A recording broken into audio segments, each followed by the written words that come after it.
بسم الله الرحمن الرحيم الحمد لله رب العالمين وصلى الله وسلم وبارك على نبينا محمد وآله وأتباعه أجمعين ودي أقري لجوش يا الله سلام إذنت ردئته الله جل يسفن مناك أو أسفري مقصفت وسط النقين ብዙ ሾችን እየወሰደ ያለ ወረርሽኝ ከቦን እንገኛለን እስካሁን ባለ መረጃ ከ700,000 ህዝብ በላይ በወረርሽኙ ሲያዝ ከ30,000 ሰው በላይ ለህልፈተ ሞት ተጋልጧል ግን ይሄም ሆኖ አልደነገጥንም ምናልባት ይሄ ወረርሽኝ የመጣው አላህ በሌላ ሊቀይረን አስቦ ቢሆንስ እንዳሰብነው ቀላል ባይሆንስ የመጣው ወረርሽኝ ምናልባትም መንደሮቻችንን በድንኳን የሚሞላ ቤቶቻችንን በሐዘን የሚሞላ ቢሆንስ የመጣው ወረርሽኝ እንዳሰብነው ቶሎ ማይሄድ እንዳሰብነው ቶሎ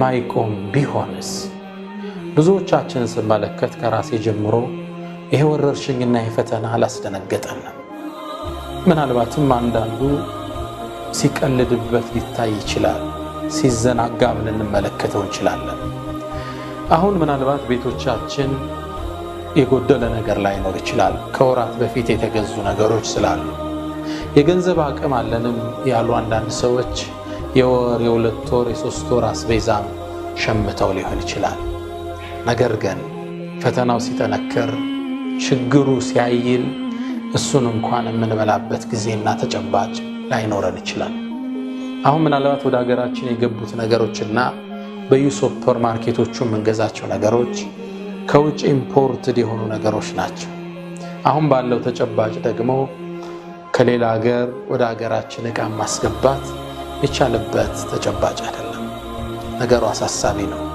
ሌሎች ሀገሮች ለኛ እርዳታ ሊያደርጉ ቀርቶ ለራሳቸው አሳሳቢ ሁኔታ ላይ ነው ያሉት ታዲያ ይሄ ወረርሽኝ እንዳሰብነው ቀላል ባይሆንስ ፈተናው እየከበደ መሄድ ቢሆንስ በቀላሉ ማይቋረጥ ቢሆንስ ለምንድነው የተዘናጋነው ለምንድነው ልቦናችን የደረቀው ወደ አላህ ለምንድነው ስብር ያላልነው ፈተና ሲመጣ አለም يروا الى الله ፈተናዎች መጡ ትውልድን እንዴት እንዳጠፋቸው ሲነግረን አለም يروا كما اهلكنا من قبلهم من قرن ከክፍለ ዘመናት ምን ያህሎቻቸውን እንዳጠፋን አላዩምን እንዴ መከናሁም في الارض እነዛ ትውልዶች መሬት ላይ በጣም ያስመቸናቸው ማለም ነው መክለኮ ለናንተ እንኳን ያላስመቸነው ድሎት የሰጠናቸው ሌክዠሪ ላይፍ ይኖሩ የነበረ وارسلنا السماء عليهم مدرارا ምቾታቸውን ሲገልጽልን አላህ ሰማይን በተከታተለ የሆነ ዝናብ የላክንላቸው የሆኑ ሰዎች وجعلنا الانهار تجري من تحتهم ወንዞችንም ከበታቾቻቸው ያፈሰስንላቸው የነበሩ ነገር ግን አስተባበሉ فاهلكناهم بذنوبهم ይሰሩት በነበረው ወንጀል እኛ ማጠፋናቸው ይላል ከዛስ وانشأنا من بعدهم قرنا آخرين ከነሱ በኋላ እነሱን አጥተን ሌሎችንም አስነሳን ይላል አላህ ምናልባት አላህ በዚህ ፈተና ሊያጠፋንና በእኛ ቦታ ሌሎችን ሊተካ ይችላል ፈተናው እንዳሰብነው ቀላል ላይሆን ይችላል አላህ ቀላል ያደርግልን ግን የብዙዎቻችን መዘናጋት ሳይ የብዙዎቻችን ወደ አላህ ለመመለስ ያለንን ዳተኝነት ስመለከት ፈተናው የከበደ ሊሄድ እንደሚችል ሰጋል አላህ በክፍለ ዘመናት በላካቸው ከነብዩ ሰለላሁ ዐለይሂ ወሰለም መላክ በኋላ እንኳን ከዛ በፊት ያለውን ትተን ከርሳቸው መላክ በኋላ እንኳን በየክፍለ ዘመናቱ ከባባድ መቅሰፍት መጥቶ ብዙ ሺዎችን ህይወት ቀጥፎ ሄዷል ጣዑኑል በስራ ላይ አሁን ኢራቅ አካባቢ የምትገኝ ሀገር የነበረች ላይ የተፈጠረው ክስተት ኢብኑ ከሲር ታውቁ የታሪክ ጸሐፊና የቁርአን ተንታኝ እሳቸው ይነግሩናል በስራ ላይ ከባድ የሆነ ወረርሽኝ ተከሰተ ይላል በመጀመሪያው ቀን ብቻ 70,000 ህዝብ ነበር ያጨደው በአንድ ቀን ያወረርሽኝ መጥቶ 70,000 ህዝብ ነው ይዞብን ሄደው በርካታ ሰዎች አለቁ ይላል በየሀገሩ በየመንደሩ በየቀየው ህዝብ ማለቅ ጀመረ መጥቶ ፈጃቸው ህዝቡ አልቆ ጥቂት ሰዎች ቀሩ ይላል። ቃል አቡ ኑፈይል የሚባል ኢብኑ ከሲር እንደጠቀሱት እርሱ ምን ይላል? ኩና ነጡፉ ፊል ቀባኢል በየመንደሮቹ እንዞር ነበር የሞቱትን ሰዎችን ለመቅበር ፈልገን። ኩና ነድፊኑ ልመይታ ሙታኖችንም እየቆፈርን እንቀብራቸው ነበር። ፈለማ ከቱሩ ከዛ በዙበት በየሄድንበት ጎዳናው ላይ ሰው እንዳለ ተረፍርፈዋል። በየቤቱ ሰው ሞቷል። የቻልነውን ቀበርንና ደከመን። መጨረሻ ምን አደረግን ይላል? ወደ አንድ ቤት ስንገባ አባት፣ ልጅ፣ እናት ልጇን አቅፋ ሁሉም ሞተዋል። በየቤቱ ስንገባ ህዝብ አልቀዋል። መጨረሻ ያደረግነው መቅበር ስላልቻለ ቤቶቻቸውን መቃብር አድርገን በሩን እንዘጋው ነበር ይላል። መቃብሩ ምን ሆነ? በር መዝጋት፣ ውስጥ እነሱ ይበሰብሳል። እንዲህ አይነት ፈተና አላህ ወደዚህ ምድር ልኮ አልፏል። ኢብኑ ከሲር ነው የዘገቡት። እኛ ጋር የመጣው ፈተና እንዲህ የከበደ መሄድ ቢሆንስ? አላህ ያቀለለን። ባግዳድም ላይ የተከሰተውን ድርቅ እንዲሁ ኢብኑ ከሲር ይጠቅሱናል። የዛሬ 1000 ዓመት ከ1000 ዓመት በፊት 449 ሂጅሪያ ላይ ባግዳድ ላይ ትልቅ የሆነ ወረርሽኝና ድርቅ ገባ ይላሉ። ሰው የሚበላው አጣ። የነበረው አስቤዛ ሁሉ አለቀ። ሰው መጨረሻ ምን ይብታ? እንስሳዎቹ ምግብ አጡ። የሞቱትን እንስሳዎችን ሰው እያነሳ መመገብ ጀመረ ይላል። በየመንገዱ ሲሄድ በጉ ፍየሉ ሙቶ ከብቱ ሁሉ ፈረሱ ሁሉ ወድቋል። ሰው ያን እያነሳ መብላት ጀመረ። ውሻ እንኳን መበላት ጀመረ ይላሉ ኢብኑ ከሲር። ሐታ ይላሉ አንድ ቤት ላይ ሲገባ ሴትዮዋ ሞታለች። ከጎኗ ወደ አረንጓዴነት የተቀየረ የውሻ ጭን ተመለከትን ይላል። ህዝብ የሚበላው አጥቶ የውሻ እግር እየበላ ማለት ነው። አንዴ ይላሉ በሌላ ዘገባቸው በዚህ ቀን ባግዳድ ውስጥ በ449 ሂጅሪያ የዛሬ 1000 ዓመት በፊት አካባቢ ሰማይ ላይ አንድ ወፍ አንድ አሞራ ሞቶ ወደቀ። ልክ ሲወድቅ ፈቅተሰመቱ 5 አንፉስ ነው የሚሉት 5 ሰዎች ዘለው ተሻሙት። ለ5 ተከፋፍለው አሞራውን በሉት። እንዲህ አይነት ከባድ የሆነ ቅጣት አላህ በሰው ልጆች ላይ ልኮ ያውቃል። ከነቢዩ ሰለላሁ ዐለይሂ ወሰለም መላክ በኋላ የሆነ ነገሮች ወደዚህ እየከፉ ቢሄዱስ? የያዝነው አስቤዛ ባይበቃንስ? አሁን በየቤቶቻችን የያዝናቸው ነገር መያዝ አልቆም ቢሆንስ? አላህ ቶብተን ወደሱ ካልተመለስነ ማያነሳው ቶሎ ቢሆንስ? እልቂቱ የከበደ በሌላ ሊቀየረን ቢሆንስ? አላህ አብዛኛው ሰው እየደነገጠ አይደለም። ከልቡ መድረቅ የተነሳ ሲቀልድም ልታገኝ ትችላለህ። አላህ ያንሳልን። ወደ እርሱ እንመለስ አላህ አድርገን። ግብፅ ላይ የዛሬ 938 ዓመት በፊት የተከሰተ ክስተት አሁን ኢብኑ ከሲር ዘግበውታል። ግብፅ ውስጥ ትልቅ የሆነ ረሃብ ድርቅ ገባ ይላል ኢብኑ ከሲር። ሰዎቹ የሚበሉት አጡ። የሞቱ እንስሳዎች መበላት ተጀመሩ ይላል። ሰዎቹ የሞቱ እንስሳ በግፍየሉ በሬውን አልፎ ውሻ መብላት ጀመረ ይላል። አላህ ይጠብቀን። የትክክለኛ ታሪክ ነው የምነግራችሁ። ውሻዎችን የሰው ልጅ መብላት ጀመረ። የውሻ ስጋ በ5 የወርቅ ሳንቲም ይሸጥ ነበር ይላል። የውሻ ስጋ አላህ ይጠብቀን ከዚህ ከባድ ፈተና። ይሸጥ ነበር። ከዚህም አልፎ አንድ ግለሰብ ይላል ተፈልጎ የተያዘ ግለሰብ ሕፃናትንና ሴቶችን እየገደለ ስጋቸውን የሌላ ስጋ አስመስሎ ሚሸጥ የነበረ ሰው ተደረሰበት። እያችሁት የፈተናው ክብደት። እንስሳ አልቆ ውሻ አልቆ ሰው የሰው ስጋን ሲበላ ራሶቻቸውን እየቀበረ ስጋቸውን ይሸጥ የነበረ ሰው ተደረሰበት። የአካባቢው ማህበረሰብ ያዘው፣ ሰውየውን ገደለው። ገሎስ የሱም አካል ስጋ ነው፣ ስጋውን ተመገቡት ይላል። ወዳጆቼ በክፍለ ዘመናት ውስጥ በጣም አስፈሪ አስደንጋጭ የሆኑ ክስተቶች አሉ። እኛ ወደ አላህ ካልተመለሰ ወደ እርሱ ስብር ካላለ ፈተናው ሊከብድ ይችላል። አሁን መደንገጥ የሚገባ ወቅት ፈለውላ ኢዝ ጃአሁም በእሱና ተضرዑ ፈተናችን ሲመጣላቸው ስብር አሉ እንደ ይላል አላለ። ድንግጥ አላለ። ሚያሾፍም አለ። በፈተናውም ላይ ነግዶ ማትረፍን የሚያልምም እንደ አይነት ልቦና መያዝ ሰው አለ። ኢብኑ ከሲር ታሪኩን አልጨረሱ ምን ይላሉ? ግብጽ ውስጥ የነበረውን ድርቅ ሲናገሩ የዛሬ 938 ዓመት አካባቢ በድርቅ በዚህ ወቅት ይላሉ እያንዳንዱ ሰው የሞተ ቤተሰቡን መቅበር በቀን አይፈልግም።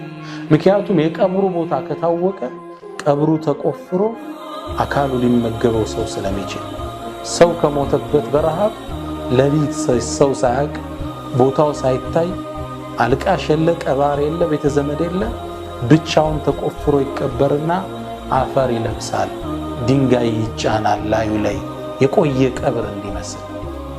ሰው ቀብር ለመቅበር ሰውን የሚሰጋበት ከባድ የሆነ ዘመን በሰው ልጆች አሉ።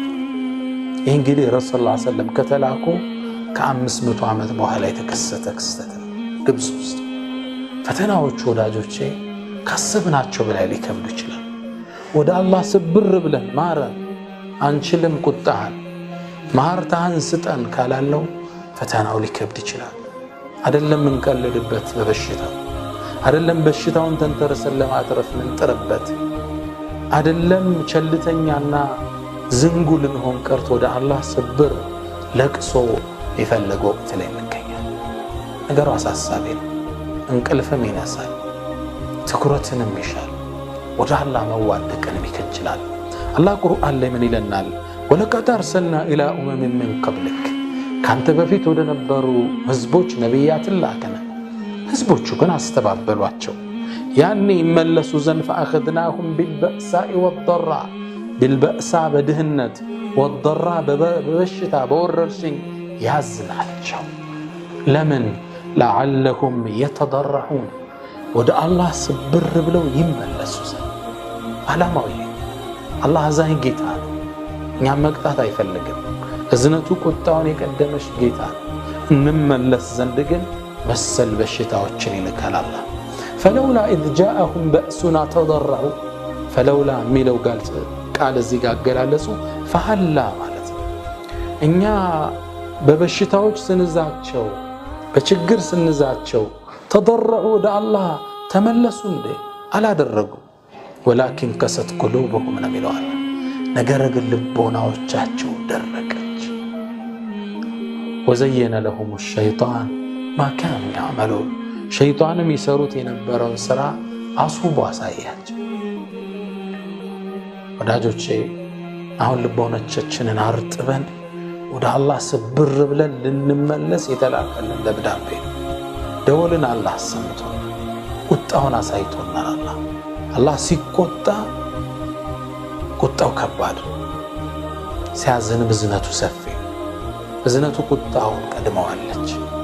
ነገር ግን ወያዕፉ አን ከሲር እንዳለ ብዙዎቹን እንደሚያልፈን ሁሉ በቀሊል በትንሿም ደግሞ ይዘናል። ሲይዘን ደግሞ ከዛሊከ አኽዙ ረቢከ ኢዘ አኸዘ አልቁራ ወሂየ ዛሊማ ኢነ አኽዘሁ አሊሙን ሸዲድ። ጌታ ተቆጦ ሲይዝ አያያዙ ከባድ። ወደ አላህ ልንመለስ ይገባል። ቁርአን ላይ ይሄን አላህ ሲገልጽልን ظهر الفساد ይላል። ብክለቱ፣ ቅጣቱ፣ መቅሰፍቱ እኮ ተገለጠ ይላል። ፊል በሪ ወልባህር በየብስም በምድርም በባህርም ላይ እልቂት በዛ፣ ወረርሽኙ መቅሰፍቱ በዛ ይለናል አላህ። ظهر الفساد في البر والبحر ይሄ ለምን ሆነ? ቢማ ከሰበት አይዲ ናስ የሰው ልጆች በሰሩት የእጃቸው ውጤት ሊዩዚቀሁም ሊያቀምሳቸው አላህ ባዕዱ ለዚ ዓሚሉ ከሰሩት ከፈሎውን ሊያቀምሳቸው ለዓለሁም የርጅዑን እነሱ ወደ አላህ ሊመለሱ ይከጀላልና ይለና አላህ ፈተናዎችን ቅጣቶችን የሚያመጣቸው ወደ እሱ እንድንመለስ ነው። ጌታችን አንችልም እንድንለው። ምናልባት ትናንትና ጠቅላይ ሚኒስትሩ መግለጫ ሲሰሙ ሰምቼ ደንግጫለሁ። ብዙ ሰው የተረዳዋል መሰለኝ። ከተመረመሩት 800 ሰዎች ውስጥ በበሽታው መያዛቸው የተረጋገጠው 23 ሰው ከ823። ይህ ከባድ ቁጥር ነው። ብዙ ሰው አልደነገጠም። ይህ ማለት ይህን ቁጥር እንኳን እንደ ሳምፕል ብንወስደው ከ823 ሰው ተያዘ ማለት ከ110 ሚሊዮን ህዝብ ከኢትዮጵያ ህዝብ ውስጥ 3.162,500 ሰው ተይዟል ማለት ነው። ከ3 ሚሊዮን ህዝብ በላይ ተይዟል ማለት ነው። ይህን እንደ ሳምፕል ብንወስድ አሜሪካ ከ100,000 ህዝብ ያህል ደርሳለች። ቻይና ትከተላታለች በተመሳሳይ ቁጥር፣ ጣሊያንም ተመሳሳይ ቁጥርን ትጋራለች። ወረድ ብላ ኢራንን እናገኛታለን ወደ 100,000 የተጠጉ። እኛም ሀገር ላይ ምርመራው በትክክል ስላልተደረገ ቴክኖሎጂው ስለሌለን እንጂ ከዛም ያንስ ቁጥር አለን ብዬ አላምንም። ምክንያቱም እኛ ከጥንቃቄ እንኳን ጥንቃቄ የሚጎለን ሰዎች ነን።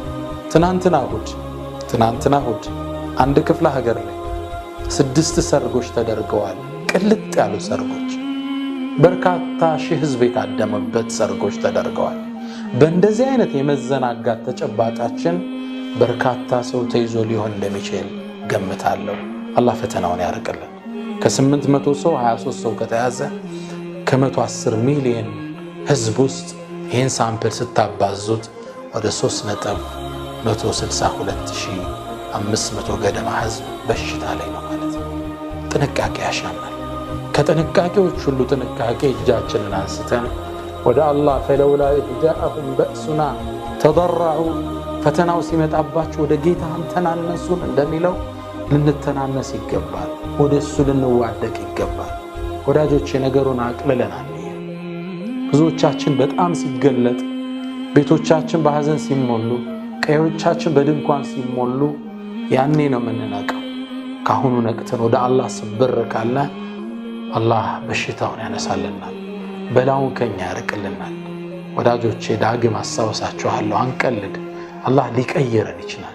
ወአንሸእና ሚን ባዕድህም ቀርነን አኸሪን፣ ሌሎችን ትውልዶች እኛን አጥፍቶ አላህ ሊተካ ይችላል። ብዙ ትውልዶችን አጥፍቶ አሳይቶናል አላህ። ቅድም የጠቀስኩላችሁ በአንድ ቀን 70,000 ሰው የሚበላው አጥቶ ሰው የበላበት ክስተት በእኛው ዘመን ተከስቷል። አላህ በሽታውን ያርቅልን፣ ወደ እርሱ ስብር ብለው ከሚመለሱ ባሮች አድርገን፣ ፈተናውን ያርቅልን። ይሄ ፈተና አልፎ ይሄ በሽታ አልፎ ታሪክ ሆኖ ከሚያወሩት ከሚቀሩት አላህ ያድርገን። በዚህም ፈተና ያለፉ ወዳጆቻችን ወንድሞቻችንን አላህ የጀነት ያደርጋቸው፣ አላህ ሸሂድ ያደርጋቸው። ወሰለላሁ ወሰለም ወባረከ ለነቢይና መሐመድ። ሰላም አለይኩም ወረሕመቱላሂ ተዓላ ወበረካቱ።